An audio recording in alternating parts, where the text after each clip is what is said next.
Assalamu alaikum. My name is Neelam. Today we discuss another topic of unit number 5, reproduction. Lecture number is 30, class 10th, and your topic name is structure of seed and germination of seed, page number 82. First we discuss the development and structure of seed. We know that after fertilization in the female gametophyte, zygote divides repeatedly by mitosis and develops into an embryo. At this stage, in gymnosperms and angiosperms, ovule changes into seed. The formation of seed completes the process of sexual reproduction in seed plants. तो आज का जो topic है वो है आपका development and structure of seed के बारे में। प्रीवियस लेक्चर के अंदर हमने स्ट्रक्चर ऑफ फ्लावर पढ़ा था जो कि रिप्रोडक्टिव पार्ट था प्लांट का, और उसके बाद हमने पोलिनेशन के बारे में डिस्कस किया था कि पोलिनेशन के थ्रू क्या होता है, पोलन ग्रेन ट्रांसफ़र होते हैं फ्रॉम एंथर टू स्टिग्मा, और उसकी टाइप के बारे में स्टडी किया था। और जब पोलिनेशन होती है तो आफ्टर फर्टिलाइजेशन आपकी जो ओवरी है वो चेंज हो जाती है फ्रूट में, और जो ओव्यूल्स होते हैं वो कन्वर्ट हो जाते हैं सीड में। इसका मतलब है कि फर्टिलाइजेशन के बाद और पोलिनेशन के बाद जो मेन आपका प्रोसेस आएगा वो होगा structure and development of seed के बारे में। और जो फर्टिलाइजेशन का प्रोसेस है वो कंप्लीट कब होता है, जब रिप्रोडक्शन का अमल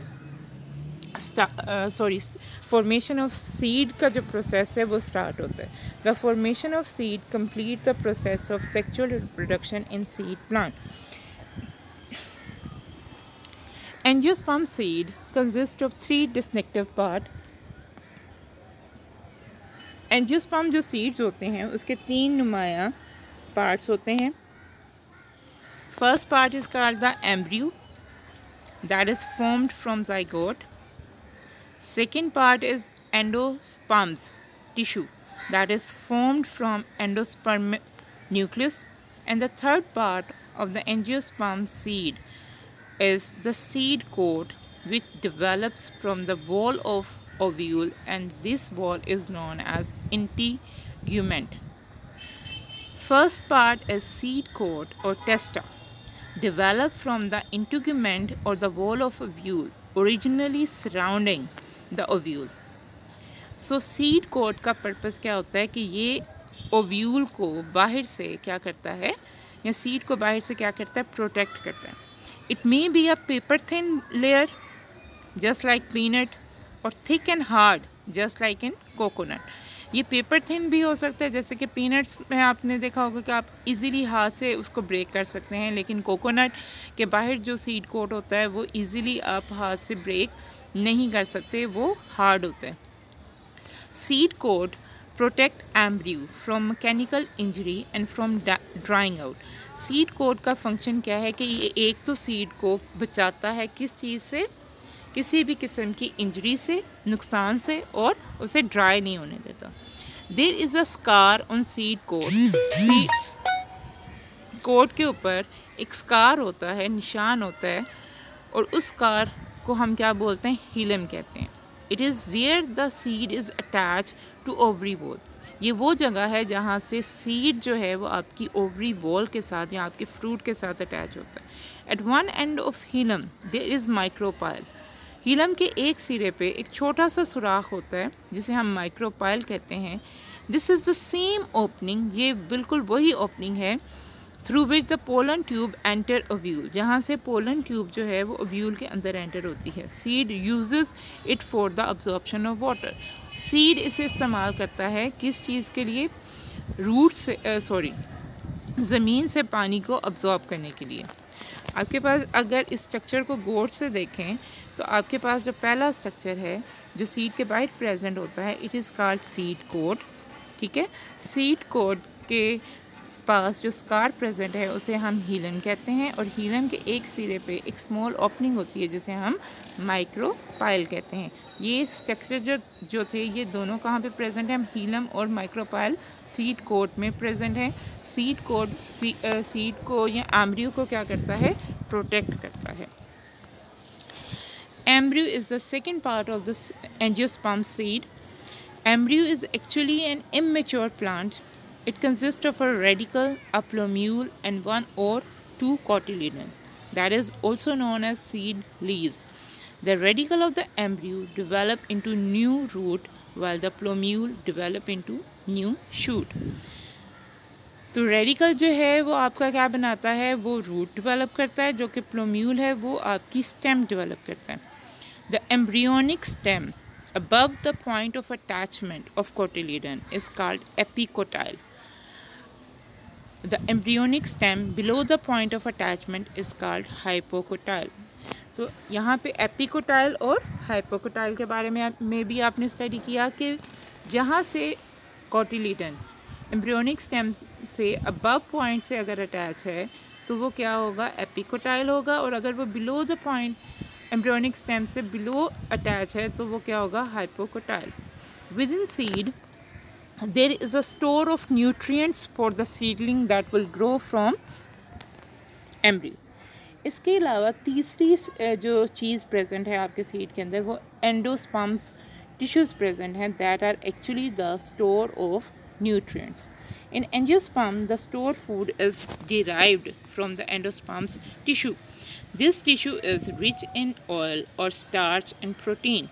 In many seeds, the food of the endosperms is absorbed and stored by cotyledon. If you look at the side information, the form of the stored nutrient in seed vary depending on the kind of plant. अब हमने कहा कि जो endosperms के अंदर stored nutrients होते हैं वो ऑयल भी हो सकता है, स्टार्च भी हो सकती है और प्रोटीन भी हो सकते हैं. इसका मतलब है कि ये जो न्यूट्रिएंट्स हैं ये डिपेंड करते हैं काइंड ऑफ दी प्लांट के ऊपर. इसी तरह आपकी फर्स्ट स्लाइड में भी एक साइड इन्फॉर्मेशन थी, अगर आप इसे गौर से देखें. The evolution of seed has been proven as an important step in the success and spread of flowering plant as compare to the seedless plant like mosses and ferns. Next topic is germination of seed. कि जब seed develop करता है तो develop होने के बाद ये किस तरह जर्मिनेट करेगा, ग्रो करेगा और एक नया प्लांट जो है, एक नया पौधा जो है वो उगेगा. For the germination of seed there must arrive at a suitable location. तो सबसे पहले क्या होना चाहिए, उसके लिए सूटेबल लोकेशन हो and be there at a time favourable for germination and growth. और उस सीड की फेवरेबल जो है वो क्या हो, टाइमिंग हो. एक तो लोकेशन प्रॉपर हो और सेकेंडली उसका टाइम प्रॉपर हो ताकि वो प्रॉपरली क्या कर सके, ग्रो कर सके. Seed germination is a process by which a seed embryo develop into a seedling. During germination embryo soak up water which causes it to swell. सबसे पहले क्या होगा कि आप सीड को ज़मीन में क्या करेंगे, दबा देंगे. उसके बाद सीड जो है वो क्या करेगा, पानी अब्जॉर्ब करेगा और पानी अब्जॉर्ब करके स्वेल हो जाएगा, फूल जाएगा और उसका जो सीड कोट है वो स्प्लिट हो जाएगा, टूट जाएगा, फट जाएगा. Root is the first structure that emerges from the radicle present in seed. सबसे पहला जो स्ट्रक्चर वहाँ से ग्रो करेगा वो इसकी रूट होगी. It grows rapidly and absorb water and nutrient from soil. ये रैपिडली ग्रो करेगी और पानी और न्यूट्रिएंट को सॉइल से अब्जॉर्ब करेगी. In the next phase, plumule develop into tiny shoot which elongate and come out of soil.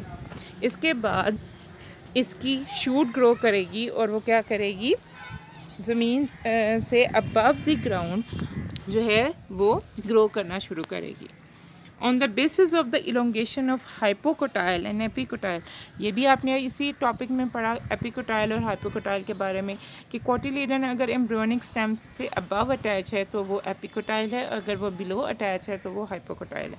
अब depend करेगा कि एपिकोटाइल और हाइपोकोटाइल की इलोंगेशन की बेस पे दो तरह की जर्मिनेशन होती है. एक एपिजियल जर्मिनेशन होती है और एक हाइपोजियल जर्मिनेशन होती है. एपिजियल जर्मिनेशन में क्या होता है कि हाइपोकोटाइल इलोंगेट करता है and form a hook pulling the cotyledon above ground. और उसके साथ साथ वो क्या करता है कि कोटिलीडन को ज़मीन से बाहर ले आता है. ये एपिजियल जर्मिनेशन जो है वो basically beans, cotton and papaya plants में होती है। और हाइपोजियल जर्मिनेशन में एपिकोटाइल इलोंगेट करता है और हुक बनाता है, जिसकी वजह से कोटिलीडन अंडर द ग्राउंड ही रहते हैं। और इस किस्म की जो जर्मिनेशन है वो पी में, मेज़ में और कोकोनट में होती है। इसके साथ आपके पास एक इंफॉर्मेशन है that is about dormancy. Most seed go through a period during which there is no growth. This period is called the dormancy of the seed. Dormant seed are ripe seed but do not germinate. Under favorable condition, the seed break dormancy and begin to germinate. अगर आप इस picture को गौर से देखें तो यहाँ पे दोनों किस्म की आपको टाइप ऑफ जर्मिनेशन दिखाई गई है। एक में एपिजियल जो कि लेफ़्ट साइड पे और एक में हाइपोजियल जर्मिनेशन है जो कि राइट साइड में। एपिजियल जर्मिनेशन में अगर आप देखें तो हाइपोकोटाइल इलोंगेट हुआ, उसने हुक बनाई और हुक के साथ वो कॉटिलीडन जो है वो अबव द ग्राउंड आ गए। इसके साथ अगर आप हाइपोजियल जर्मिनेशन को देखें तो उसमें क्या हुआ, एपिकोटाइल इलोंगेट हुआ और उसकी वजह से क्या हुआ, हाइपोकोटाइल तो इलोंगेट नहीं हुआ, जिसकी वजह से कॉटिलीडन रिमेन अंडरग्राउंड है। और आपकी ये जो जर्मिनेशन थी वो हमने बात की किस में होती है, पी, मेज़ एंड कोकोनट में। Next is the condition for seed germination, कि सीड को ग्रो करने के लिए किन चीज़ों की ज़रूरत होती है। Seed germination depend on both internal and external condition. Seed को जर्मिनेट करने के लिए दोनों कंडीशन की ज़रूरत होती है, इंटरनल और एक्सटर्नल। इंटरनल कंडीशन में उसका लाइव एम्ब्रियो आ जाएगा और सफिशेंट फूड स्टोरेज आ जाएगी, जबकि जो एक्सटर्नल कंडीशंस हैं उसमें पानी, oxygen and favourable temperature depend करता है।